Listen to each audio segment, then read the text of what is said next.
주님께서 여러분과 함께 또한 그대의 영과 함께 마테오가 전한 거룩한 복음입니다. 주님 영광 받으소서. 그때 예수님께서 제자들에게 말씀하셨다. 너희 가운데 두 사람이 이 땅에서 마음을 모아 무엇이든 청하면 하늘에 계신 내 아버지께서 이루어 주실 것이다. 두 사람이나 세 사람이라도 내 이름으로 모인 곳에는 나도 함께 있기 때문이다. 그때 베드로가 예수님께 다가와 주님, 제 형제가 저에게 죄를 지으면 몇 번이나 용서해 주어야 합니까? 7번까지 해야 합니까? 하고 물었다. 예수님께서 그에게 대답하셨다. 내가 너에게 말한다. 7번이 아니라 77번까지라도 용서해야 한다. 주님의 말씀입니다. 그리스도님 참여합니다.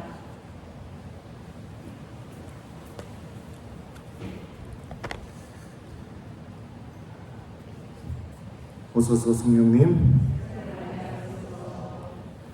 두 사람이나 세 사람이라도 내 이름으로 모인 곳에는 나도 함께 있기 때문이다. 안녕하세요. 네. 여러분들 누가 상처 주면 어떤가요? 저 같은 경우는 그 사람이 한 말을 곱씹으면서 왜 내가 그때 이렇게 대답하지 못했을까? 그런 생각도 하고 또 그 말이 계속 생각이 나가지고서 잠도 못 자고 막 속상할 때도 있고 그렇습니다. 그리고 나서 벌어지는 두 번째 단계는 뭐냐면 저하고 아주 친한 신부님들하고요, 그 사람에 대해서 막 이제 제 불만을 이야기하기 시작합니다. 그리고 나서 세 번째 단계가 무엇이냐? 이제 그 사람이 있는 곳에 가지 않습니다. 여러분들도 그래요? 아니에요? 저 굉장히 못된 신부네요. 네. 저보다 훨씬 많이 제가 오늘 강론할 자격이 없는 것 같습니다. 보통 저는 그렇게 합니다. 용서하고 싶은 마음이 들어도 그 사람이 한 말, 그 사람이 나에게 했던 행동, 그게 또 생각이 나게 되면 그 용서하고 싶은 마음이 금세 사라져버리게 되고 다시 미움으로 확 바뀌게 되는 경우들을 종종 느껴요. 그 사람이 나에게 와서 사과를 해야만 이 문제가 해결될 수 있다. 그리고 이거는 내가 해결할 부분이 아니다. 이런 생각을 이렇게 많이 하기도 하고요. 실제로 여러분들 그 그리스 말로 용서하다라는 이 말은요, 떠나보내다, 가게 내버려두다, 이런 의미를 갖고 있는 단어가 문장 안에서 용서하다의 의미로 이렇게 사용이 됩니다. 그러니까 무엇을 떠나보내고 무엇이 가게 내버려두게 되느냐, 내가 그 사람에 대해서 붙잡고 있는 것, 그게 내 안에서 떠나버리게 만드는 것, 이게 용서하는 겁니다. 그러니까 그게 상처를 준 말일 수도 있고 또 나에게 했던 행동일 수도 있고, 내가 계속해서 붙잡고 있으면서 그 붙잡음을 통해서 미움을 만들어내고 분노를 만들어내고 내 안에서 적개심을 만들어내는 바로 그것을 놓아버리는 것, 이게 바로 성경은 용서라고 알려주고 있습니다. 어떻게 하면 용서를 할 수 있을까? 그것을 붙잡는 것을 어떻게 하면 놓을 수 있을까? 오늘 독서와 복음 말씀이 이렇게 알려줘요. 오늘 일독서를 보면 하느님이 이렇게 말씀하십니다. 주 너희 하느님께 돌아와서 내가 오늘 너희에게 명령하는 대로 너희와 너희의 아들들이 마음을 다하고 정신을 다하여 그분의 말씀을 들으면 주 너희 하느님께서 너희의 운명을 되돌려 주실 것이다. 하느님이 우리에게 요구하시는 것이 무엇이냐? 마음을 다하고 정신을 다하여 1번 주님의 말씀을 듣는 것, 2번 기도하는 것, 3번 아무것도 하지 않는 것. 몇 번입니까? 네? 몇 번이에요? 1번이죠. 네. 하나님의 말씀을 듣는 것, 이게 바로 용서의 첫 번째 단계입니다. 주님의 말씀을 듣기 시작하게 되면 내 영혼이 하나님을 바라보게 됩니다. 그리고 하나님께서 무엇을 원하신지를 인식하게 돼요.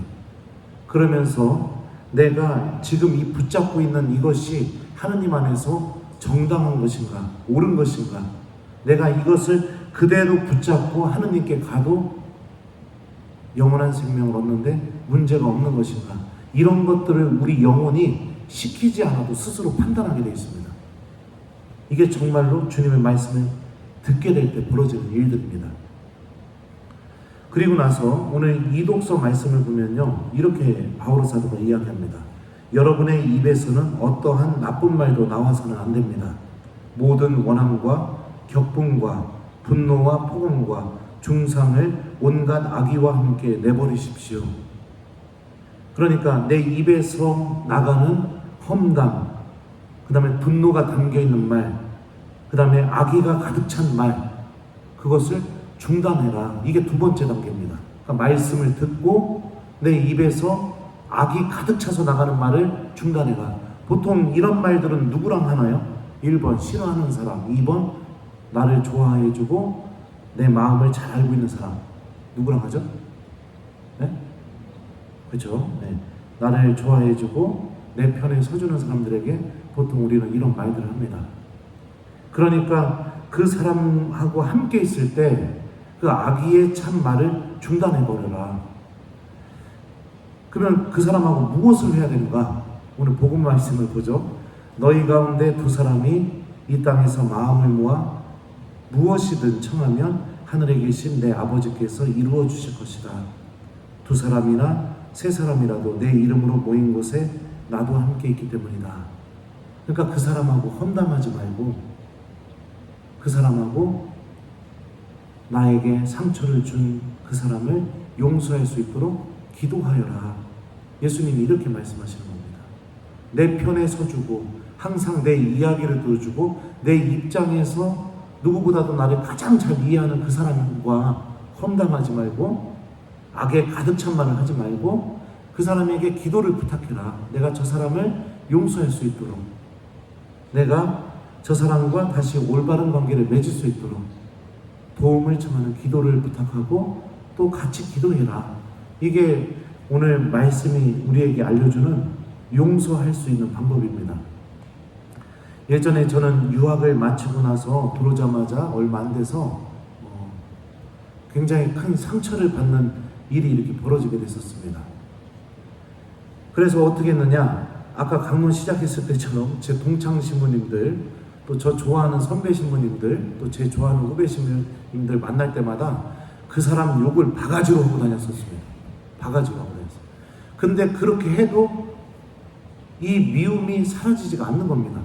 더 분하고 내가 왜 이렇게 말하지 못했고 이렇게 행동하지 못했을까, 이런 생각만 들지, 그 말하는 그 순간에도 제 입에서 온갖 막 악이 담겨서 나가게 되고, 그 이야기를 듣는 그 사람들도 어떡합니까? 제 편에 서 있는 사람들이니까 같이 욕해 주죠. 그러니까 그 사람들까지 죄짓게 만드는 거죠. 그러다가 그분이 상을 당하게 됐어요. 어머니가 돌아가시게 되었는데 제가 굉장히 고민을 했습니다.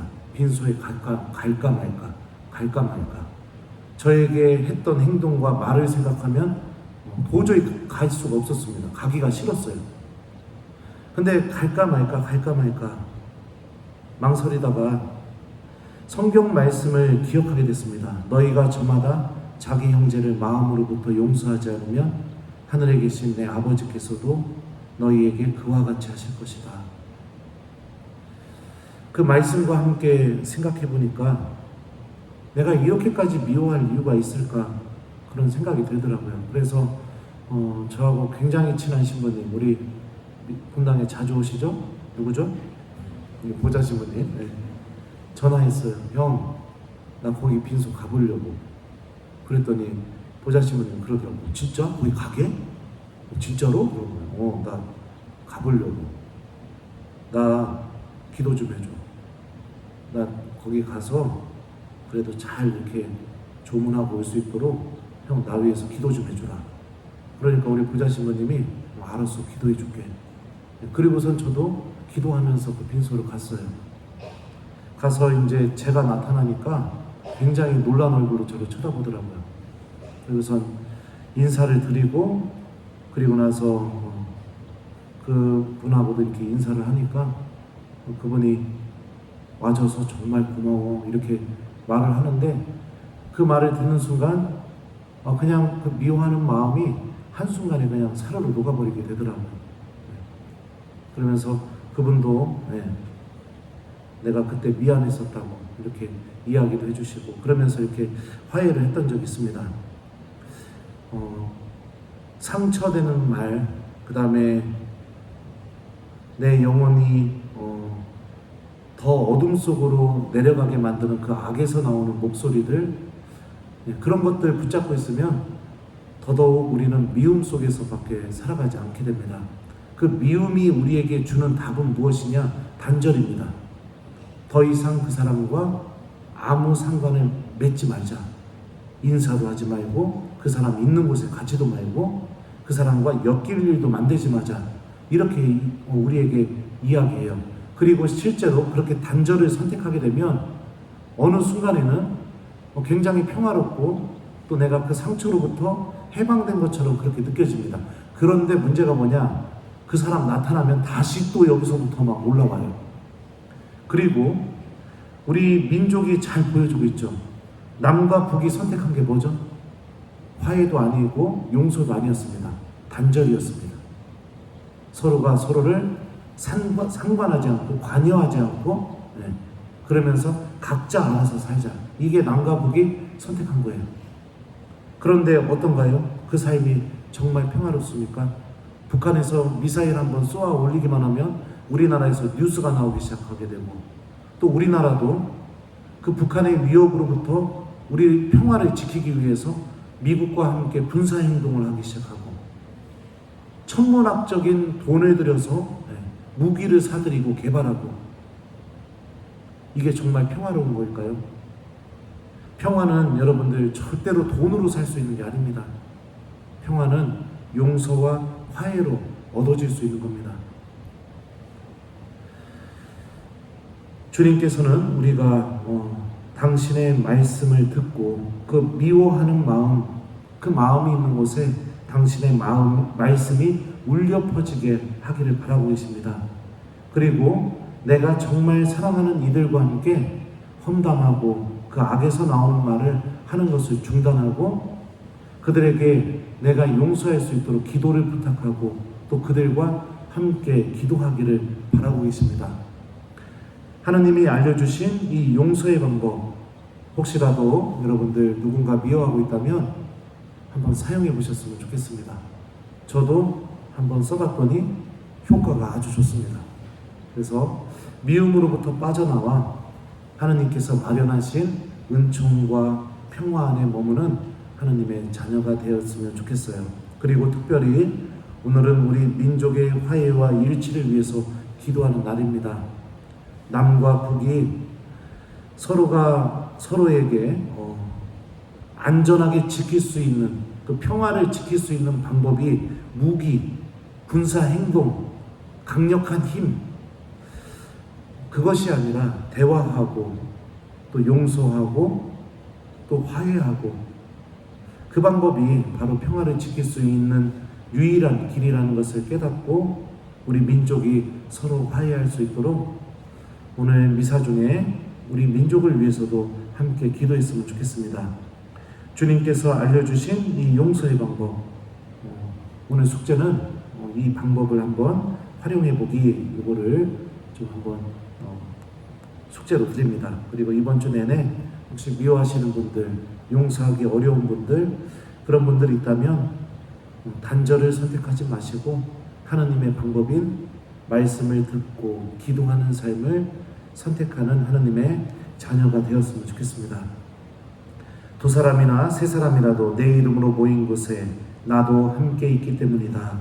아멘.